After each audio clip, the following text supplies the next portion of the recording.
My children never felt safe when we were homeless. And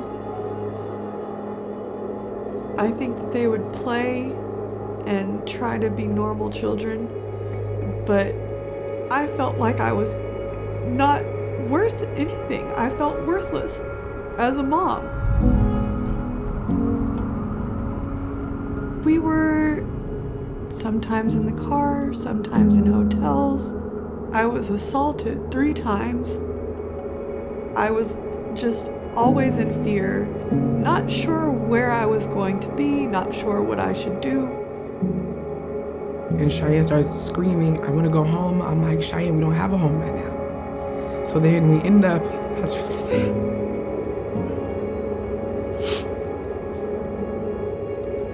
The only thing I can think of was God doesn't put me through anything I can't handle, and I felt like I couldn't handle any of it anymore. After my kids kept screaming, I want to go home, and I'm like, me too. 3 months after I got hired on at my current job, they told me that I made too much, so they were cutting my food stamps. So it left me the choice to pay my rent or feed my kids. It wasn't enough for them. So October 31st, they evicted us. So we were living in my car for a few days till I could get payday, and then I would take literally my whole paycheck to pay for what I could in a hotel room. Usually only ended up to be a few days, and then we would be back in the car. I think maybe the 27th, that's when the power went out. So I'm like, man, I'm never gonna catch up. I'm never gonna get anything done. And it was hard because the teachers are looking at me like, what are you doing with your kids? And I'm like, they're just going through something. They're not used to what we're going through.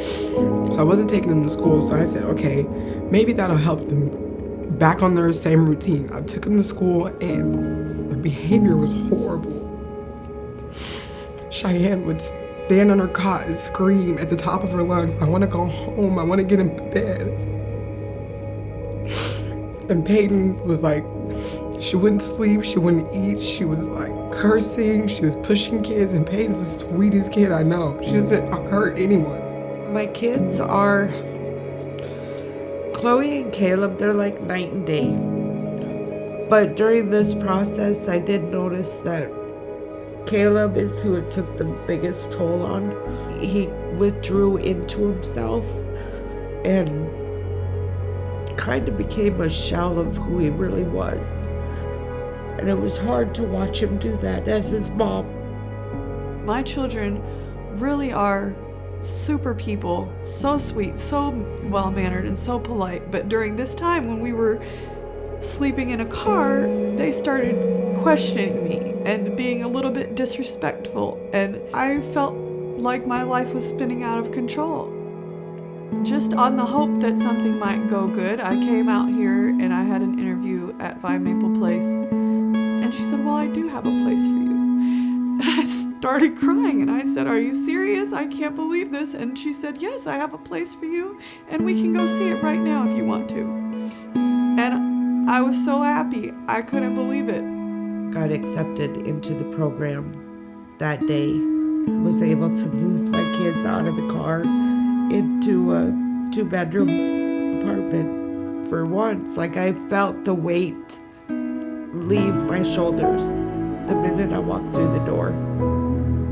She runs in and she goes, can I go in my room? And I'm like, don't ask me that, go in your room.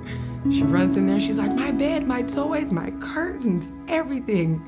She's a thumb sucker, so when I found her, she was just laying in her bed with her thumb in her mouth.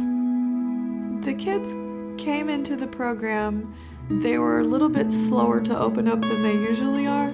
Once they decided that these were good people, they started to play more. They started to see that the community that we were in wasn't dangerous. They stopped being, distrustful. And I just think that's great. The sense of community that they were able to feel. The people here are so accepting and genuine. My children, when they started going to school again, did so wonderful. They excelled at everything that they put their mind to. After being in the apartment for a few weeks, the kids, I could tell they were coming back to their regular self. Chloe had almost the same reaction that I did. She's like, "Mom, this is so big." I'm like, "I know, right?" Caleb, I'm so proud of him. He's, for the first time in his life, talking about going to college. His dreams are to go to college and be drafted by the NFL. Now that we're all stable in our apartment, my kids, I'm very hopeful for them. I do feel stable, and I feel like now I can focus on making steps towards my success. Without Vine Maple Place, it wouldn't have been possible. We would have still been out there. There's not enough thank yous that I could give. Everything you guys do helps everyone. Maybe we're not exactly all the way healed, but being able to come here and have a support system, knowing that we have hope for the future, is the most important thing to the healing process.